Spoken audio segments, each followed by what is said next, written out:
Hello, everyone, and welcome to our live show today. I am so excited, like beyond excited, to be here with the Map Habit team. Fascinating product we're going to talk about today, and a tool and an app. So I'm very excited for the show. Hi there, it's Chris Angevine from the Eden Alternative, and I am joined today, as I said, from the Map Habit team. We have Karen Poteet, we have Lynn Pussell, and Kyle Swanson with us for our live show today. So thanks for joining us. And I'm going to go ahead and have everybody introduce themselves. Kyle, you want to start us off? Yes, thanks, Chris. Honored to be here today. Was planning to be with y'all in person, I don't know, over a year ago, but that was all canceled. But we're so excited to be here today. I've been with Map Habit now for about 2 years since its inception. The topic is very near and dear and has impacted my life. Close to me, relatives living with dementia. So our mission and vision is very near and dear to my heart. And looking forward to introducing it to the group today. And so turn it over to Karen Poteet. Hi, everyone. My name is Karen Petit, and I have been helping seniors with dementia for about 27 years now, initially as a gerontology nurse and later served in management roles with senior service companies. I hold senior certifications in several aspects of senior care, including dementia, cognitive behavior, fitness, and mindfulness. And since 2013, I've provided some cognitive programming in my hometown through adult day services, including a unique senior center I designed specifically for people with cognitive challenges. And that senior center is where I was able to really see that intentional, emotional, and cognitive programming can significantly impact a person's life and sense of wellness. The Daily STEM program I created was born from those experiences. And this year, I joined forces with Map Habit as their director of engagement. And together, we just continue to improve upon the Daily STEM program and work to develop other tools that help improve the lives of families who are living with cognitive disease. Hi, my name is Lynn Pussell, and I've been an educator for 33 years, been in dementia education for 15 years. I was care partner for my mom who had young onset FTD, been a memory care coordinator, memory care director, resource coordinator, and I'm the author of Alzheimer's: A Beautiful Spirit Celebrated. I have my own educational platform called the Live Well Dementia Training. And I have now joined forces as well with Map Habit to be their director of caregiver education and training. So I'm super excited to be here with you. Awesome. Thank you so much. As I said, I'm really looking forward to this conversation. Here at the Eden Alternative, we've talked about well-being for a long time. We actually have something, we talk about well-being as a path to a life worth living. And we have 7 domains of well-being. We have identity, growth, autonomy, security, connectedness, meaning, and joy. And when I was diving further into Map Habit, I was like, wow, that hits so many of the domains of well-being that we talk about here at the Eden Alternative, and we have for a long time. In fact, our mission of the Eden Alternatives is to improve the well-being of elders and their care partners by transforming the communities in which they live and work. And we've talked so much about how we need to focus on what people can do, not what they can't do, right? It's about abilities. It's not about disabilities. And that's what got me really pumped up when I was looking further into Map Habit and talking with you all about how really cool this app and this tool and this technology is. So let's dive into it a little bit. So my first question is kind of for Lynn. And Lynn, I'm curious about, we talk about, tell us a little bit about how this works. We talk about learned helplessness, right? And what that is. And so how does these procedures, the habits, how does it work? Sure, yeah. So first of all, with learned helplessness, it is a sense of powerlessness from stress or repeated failure to succeed in something. They also are thinking that that's an underlying cause of depression. And so this learned helplessness obviously doesn't go into a sense of positive well-being, but more of a sense of this, powerlessness, which we're all trying to help people living with dementia feel like they have power over their lives. They can be as independent as possible.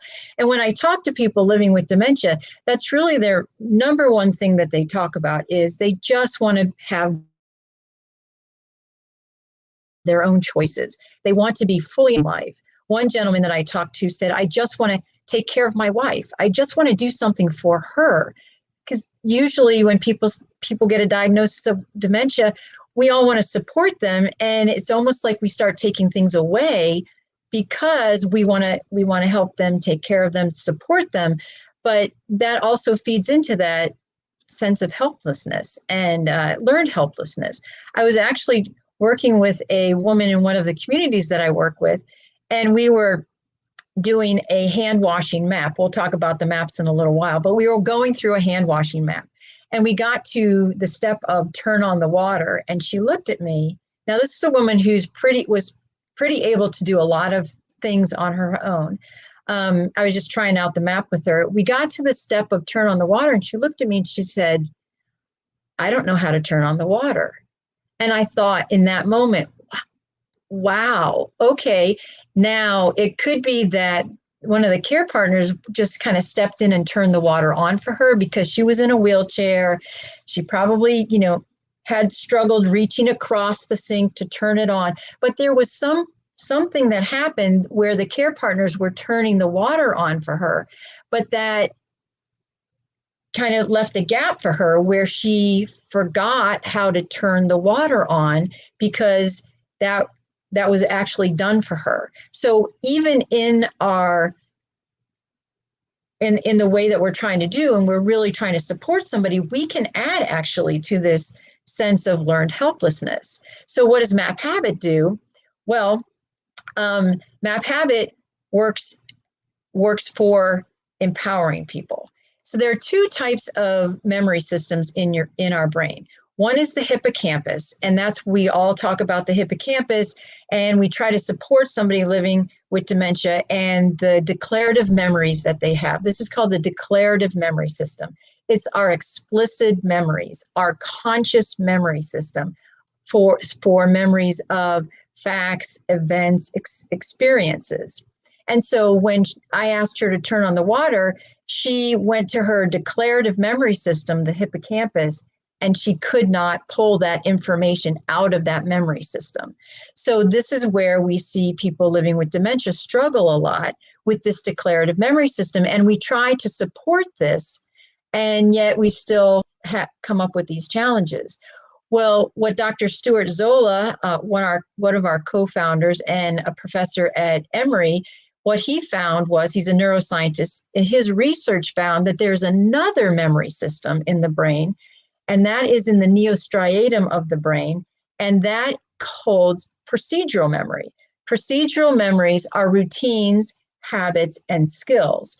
So everybody probably at some point has driven somewhere and thought, well, now, how did I get here? I don't remember all of the steps, the rights and lefts, all of the things that I did to get here. That's your procedural memory.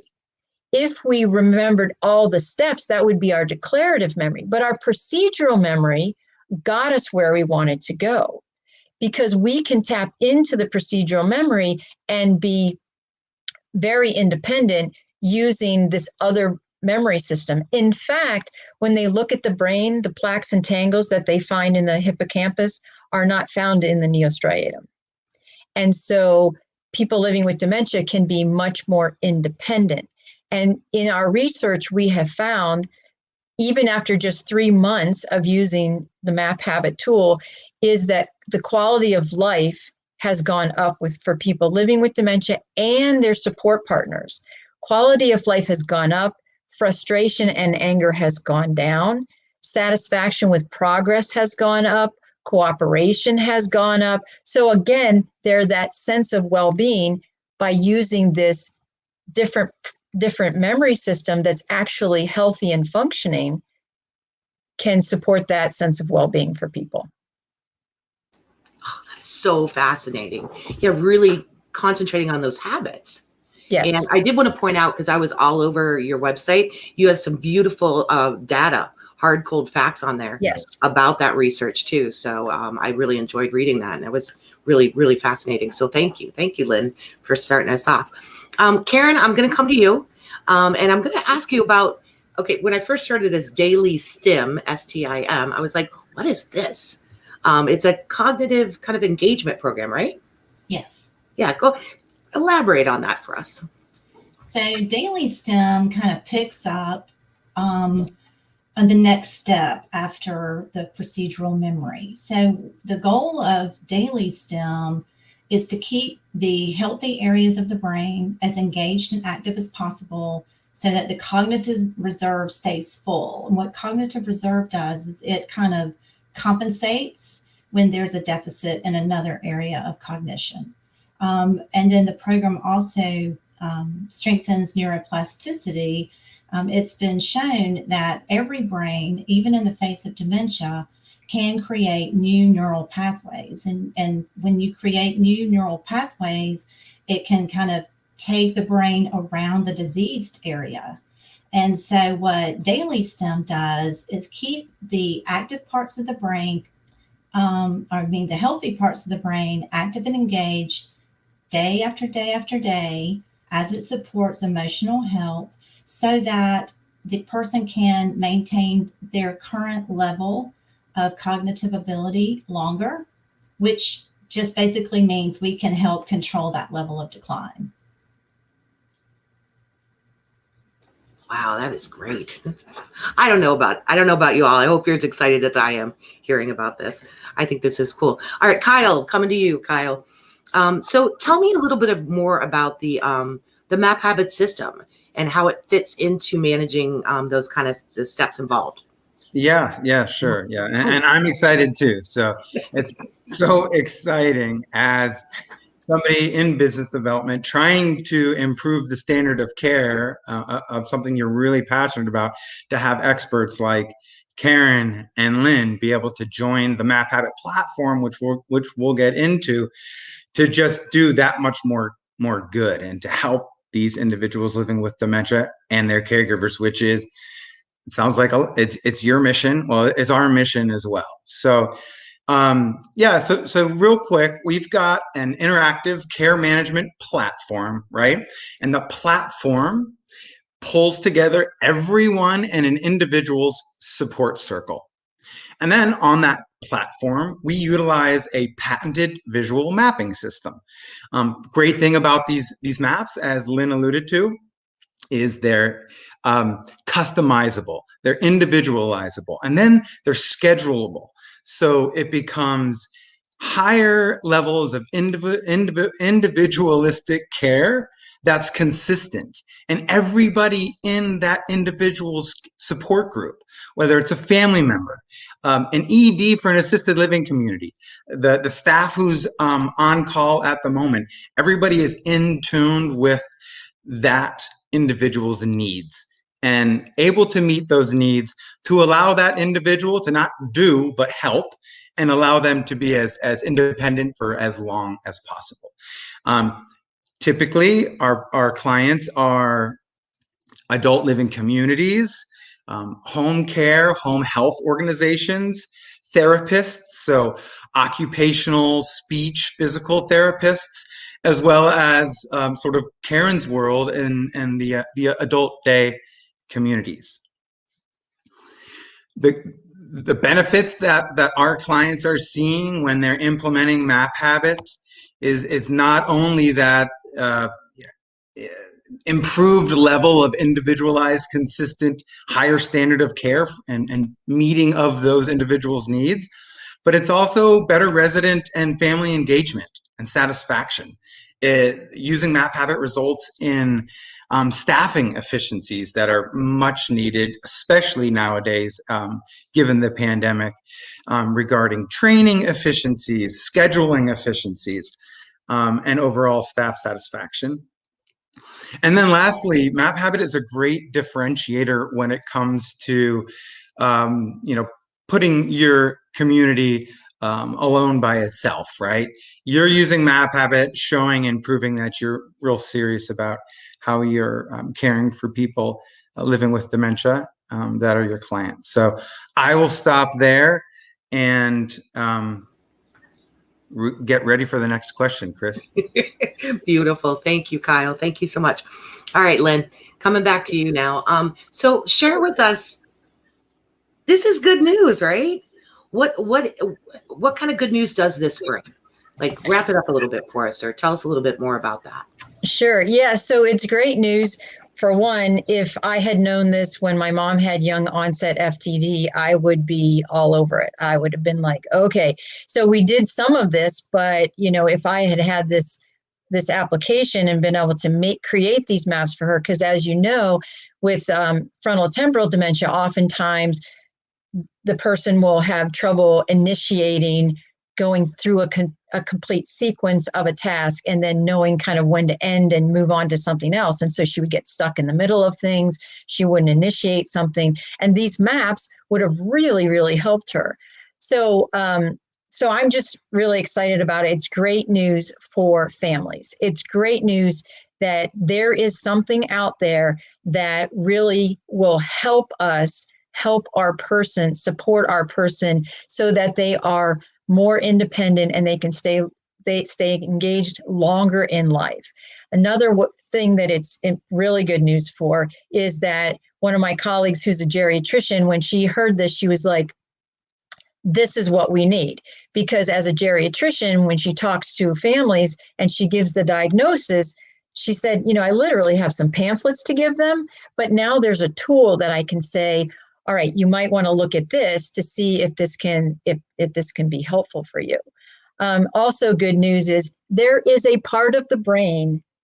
Let me say it again. There's a part of the brain with dementia that is still working well.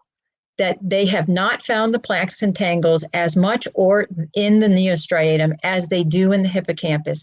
And so there is right there an ability to utilize a different part of the brain that can really help us stay engaged in life and really have a greater sense of well-being. I mean, when I heard this, I was like, oh my gosh, why have in the 15 years of dementia education, why have I not heard of this before? But now that I've heard of it, this is our mission and this is our message.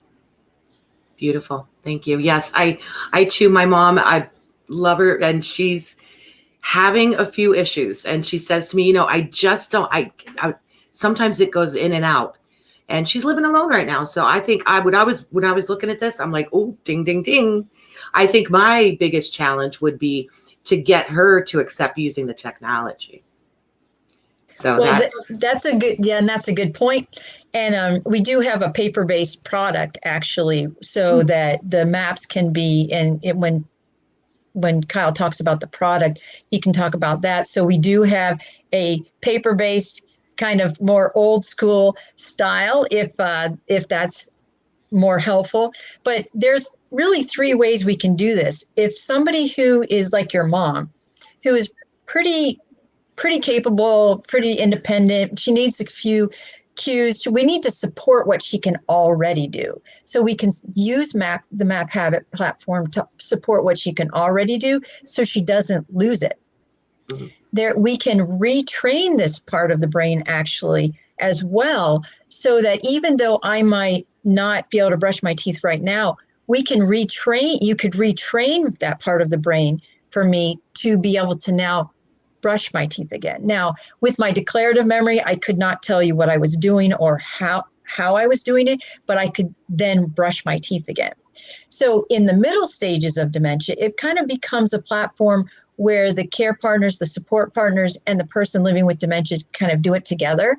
And this is where I've had like great experiences with the residents that I work with. We kind of do it together, and we're in it together trying to get this thing done, and it becomes a really great interactive piece as well as it allows that consistent support to happen. And then later towards end stage, it becomes something for the support partner to be able to use to remember to provide that individualized, consistent support. So it happens the same way for me every single time, so that my procedural memory kicks in. You know, that's really interesting. I saw the paper version. I didn't think about that. My mom loves her paper. She loves writing stuff down and things like that. But also a little bit what I'm hearing you say, it might be better to get it in earlier, right? Yes. Mm-hmm. So then, and I love what you said about doing with. That's what we talk a lot. Walking with, not doing for. Right. Mm-hmm. Doing with, yes. And there's a couple comments just in the chat box. Lisa Kendall said, you know, love focusing on strengths. Yes. Mm-hmm. That's beautiful. And Laura Beck pointed out, thank you for highlighting the truth that there are existing strengths to build on for individuals Mm-hmm. living with dementia. So yeah, a couple positive comments coming through. So thank you. Thank you for chatting, and put your questions in there if you have them, for sure. Yeah, and just to add to that too, if you do go to the website, Chris, we've got our studies on the website, and you can see specifically what are those positive results that come from both using the paper-based printouts and or the technology itself. Yeah, I loved your website. Very comprehensive. I learned a lot from it. So if anybody's interested as they're watching us, you know, that's there too, just to check out. So Karen, I'm coming back to you, girl. So again, you know, we're talking about how this is such good news, right? So talk a little bit about how those healthy areas, using those healthy areas of the brain, you know, and as you know, it slows the decline, right? So Daily STEM works on the principle that if you use it, you won't lose it as fast. The problem is we, as supporters of people with dementia, we tend to step in, we make decisions, we help with tasks, very well intentioned, a lot of times for safety reasons. But what that does is it takes away kind of the food the brain needs to keep strong. So Daily STEM kind of acts as that food that they're not getting from their normal environment. Because, you know, there are times, unfortunately, when we do need to do things or make decisions for people for their safety and their health. So Daily STEM is based on a 3-tiered approach. What we know from science is that, and we learned also from COVID, is that you need a healthy emotional state in order to have a good cognitive state. We were all isolated. We were taken away from our friends, our family, our jobs, and we got depressed. And a lot of us went through what we call brain fog. Well, luckily, as things open back up and the vaccine is available, that our brain fog is being lifted because we're getting our emotional feelings fed and things like that.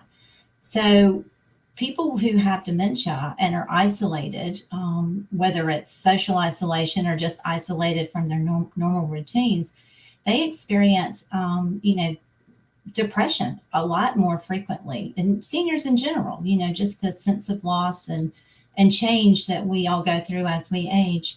So the foundation of Daily STEM is that we support emotional health first, and we do this through what we call the GIG. The GIG is just 3 activities that support emotional health in a structured, consistent way every day.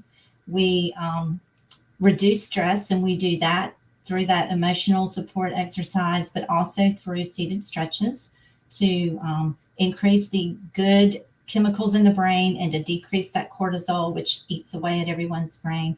And then once we've done that, we can introduce what's the appropriate cognitive stimulation that someone who has dementia needs in order to increase that cognitive reserve and keep that neuroplasticity going in their brain so that they don't decline. Beautiful. Good. So that was one example of the exercise. Could you give me another example? Just so people can understand. I got the seated exercises. What might be something else? So it starts with the seated stretches, and then it goes into the gig, which is the emotional support activities. And then the final thing, which is what the other two are leading up to, we want to make sure they're in the best state of mind possible. They've got the most oxygen to their brain so that they're ready to be receptive to that cognitive piece. And that's what we call the daily STEM interactive. And so that is, that's the main ingredient. That is where we introduce in very simple and manageable steps activities that mimic kind of the decisions and the things, thoughts, and processes that a normal brain would go through, where they're making decisions, they're using logic, they're having choices, they are using both hemispheres of their brain, they're using whole brain thinking to complete these little simple activities. On the surface, it seems very simple, but each activity includes areas of cognition, 4 or 5 or 6, sometimes 10 different areas in one simple activity. And that's what makes it appropriate for people with dementia, because they are manageable. They set the person up for success. And kind of one thing that really makes it stand out from other programs is that it is what we call a process-driven strategy. When we do activities, we always, in normal life, expect a certain result. With the daily STEM interactives, just the fact that they are attempting steps makes them successful in the activity. Whether they get the activity right or wrong, we want them to go through the process to use all of those areas of cognition where they can. And where they get to a step that, they're not able to complete at all, that's when their partner would step in and just do that one little piece of the activity so that they still maintain that sense of independence and accomplishment as they move through. And that's what makes it enjoyable for them, so that the next day they look forward to being able to do that again. Wow. Yeah, it really sounds like it just takes that negativity off the table. And like you said, it sets people up for success. And we all want to feel accomplished. That's never going to go away. And that sounds like that has some meaning in it, some purpose, accomplishment. Wow. All right. Awesome. Chris, can I ask one thing really quick? So this brain stem, now daily stem, stands on its own, right? And it's built off of a decade worth of experience, hands-on experience that Karen had. And when we started talking about how we can work together with MapHabit, it was exciting for us to have this platform and bring daily STEM onto it for a more effective delivery of this programming. So like really quick for Karen, like what are the top couple of things that the technology, I know like that's what we're coming up with here. There's an app for that, right? So how does technology and MapHabit sort of change and make brainstem, now daily STEM, even more impactful? So just the fact that when the user is looking at any of the activities, they only see one step at a time, which right off the bat makes them feel more comfortable about doing the activity. They're not bombarded with a paper full of step after step after step after step. So all of a sudden it seems manageable. Then MapHabit also allows us to incorporate text, visuals, and audio. So no matter how the person gets the information the best for their situation, they've got all three things right there.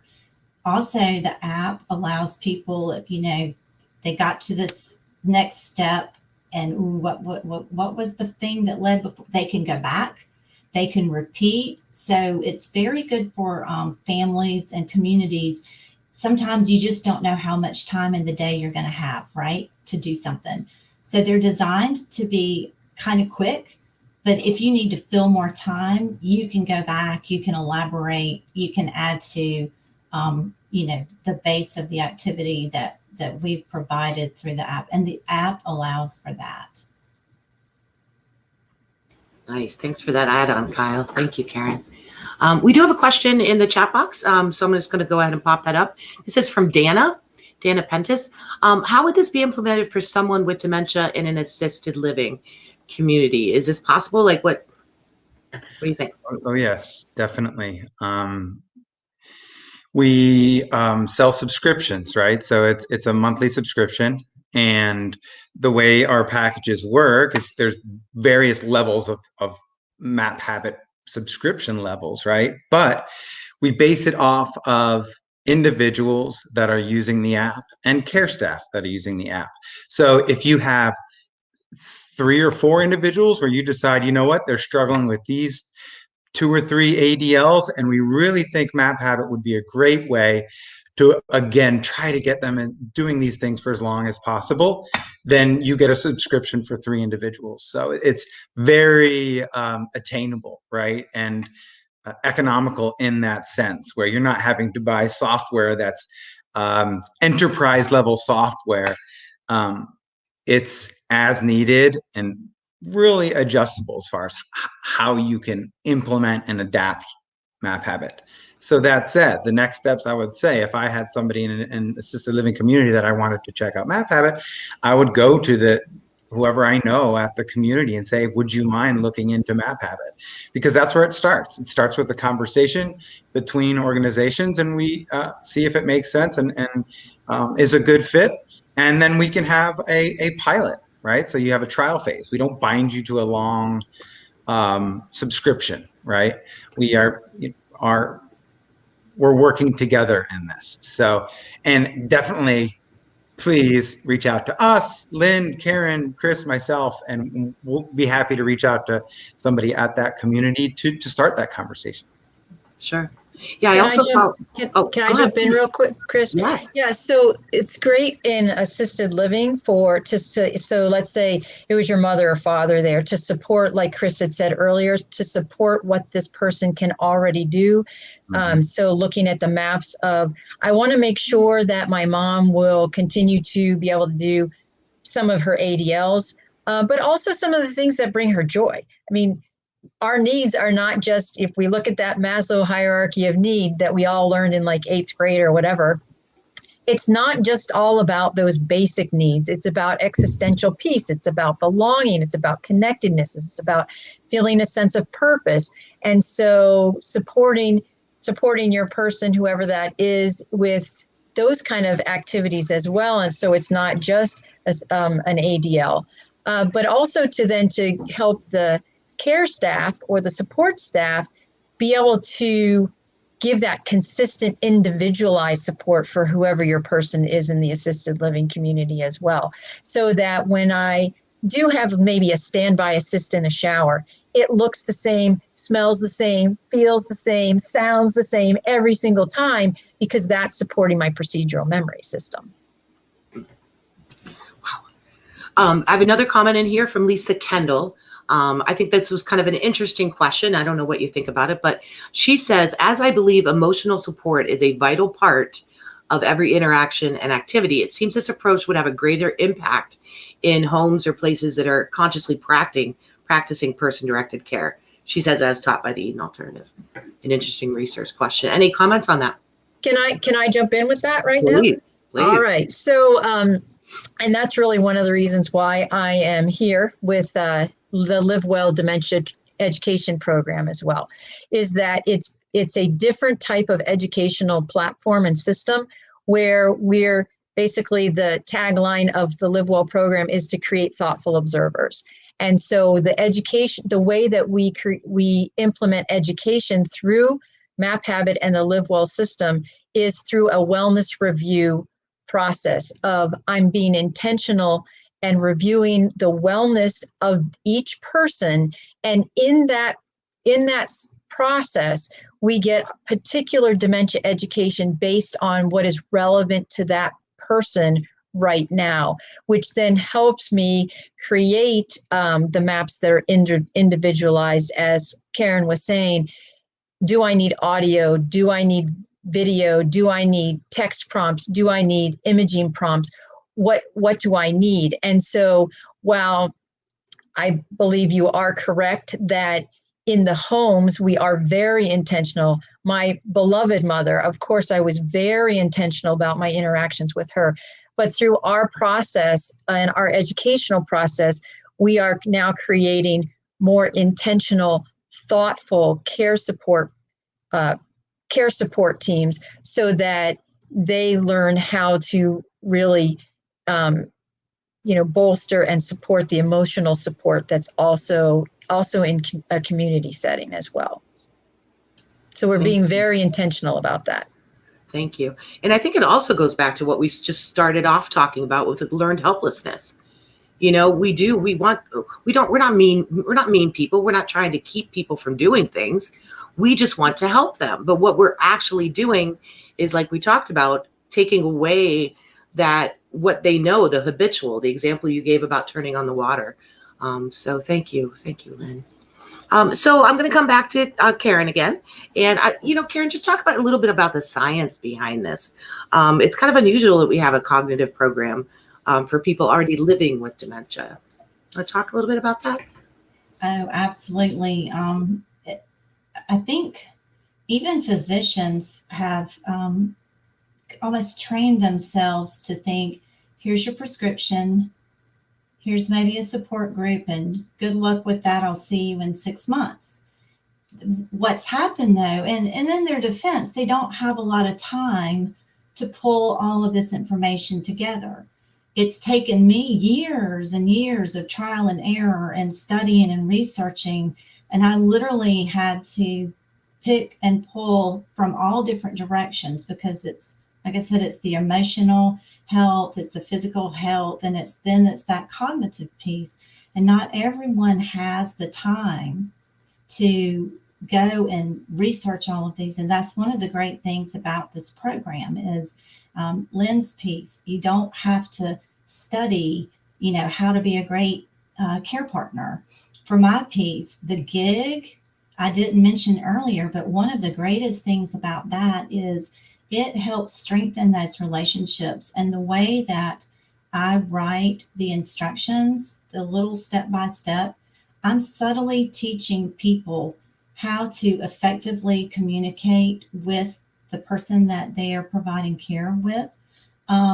Instead of saying, turn the water on, see if you can turn the water on. It's just little subtle things, but after repeated use of our program, people start to mimic the way that I've worded things in the program.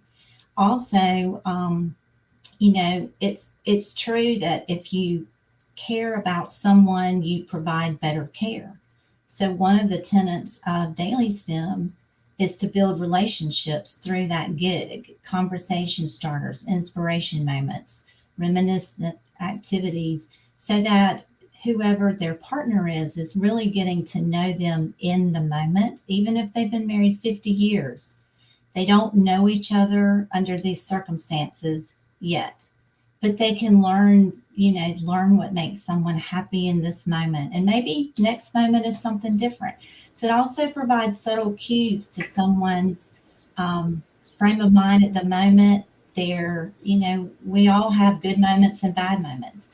Going through these gigs before you try to start that cognitive piece kind of opens your eyes to whether this is going to be a good time or not so good time. Should we go back and relax a little bit before we do this? So it teaches people very subtly how to pick up on cues about how someone is feeling and how they're going to behave. And the science just shows us, that you need several things, for a healthy brain. And it's the same whether you have dementia or not. You need a happy body for that brain to live in. You need a healthy body for that brain to live in. And then you need that appropriate stimulation. And I think that's the piece that people have trouble with people with dementia. We tend to go to those same, let's play bingo, or here's a crossword puzzle. And they don't understand that our brains are healthy now because just in our environment, just getting ready for this show, we went through so many cognitive processes that our brain was so almost overstimulated, right? But as long as we can consistently give that stimulation to the person with dementia, we can help their brain. And that's what the more and more research shows. And hopefully it's going to become the new way, because it is definitely a better way. And that habit just makes it so easy for that person who wants to support their loved one who has dementia to do it without having to take the time to learn the whys and wherefores of how it works, or why it works, or why I should do this, or why I should do that. You just turn it on, sign in, and go through the steps, and you're successful. It's just as simple as can be. I know it's probably a little bit more complicated than I make it but sound, but I mean, seriously, it's almost like spoon feeding someone the right ingredients for this perfect recipe for brain health, so that that individual who has dementia can have the most full life possible. We're not taking brain disease away. Nobody can do that. We're not promising that at all. But we can make their lives much better, their family's life, the people who interact with them, and help that general sense of wellness, which is really more important than their brain health. This, how we feel about our health, is what's important. So it's just a great tool, and I need to hush. I could talk all day. I love it. I just feel like the good news keeps coming on this live show about this. So no, thank you, Karen. That's beautiful. Really, really good. So we did talk a little bit about this educational component of the app. Is there anything that we didn't touch on that you would like to add into that? And for anybody about the educational component? Lynn, go ahead. Sure. Yeah. So it's the educational process that I've created. It's a whole different way of providing education. So training is kind of, let me catch you up to speed on the things that I know, and education is helping you how to think. So we're trying to help the support partners become thoughtful observers, to be critical thinkers, and to, like Karen mentioned, not know everything about dementia all at once, but know what's relevant for my particular situation and the resident that I'm reviewing in this moment. That's where they get their dementia education. Now there was a question about the community setting. As somebody is logging into, let's say I'm a support partner, and on my smart device, I am going through a map for one of my residents, or also going through one of the educational maps or videos, I'm logging dementia credit hours. I'm logging in my dementia education hours that I need to continue to stay accredited in whatever credentialing I have. And it also then helps you, based on what your answers are, pushes you to different resources, different videos, different little topics, so that you can learn what's most relevant for your situation in that moment, and then helps you process and figure out, okay, what's the next step I should take with this person? Maybe it's creating another map, maybe it's adding to that map, and maybe it's just kind of editing that map a little bit.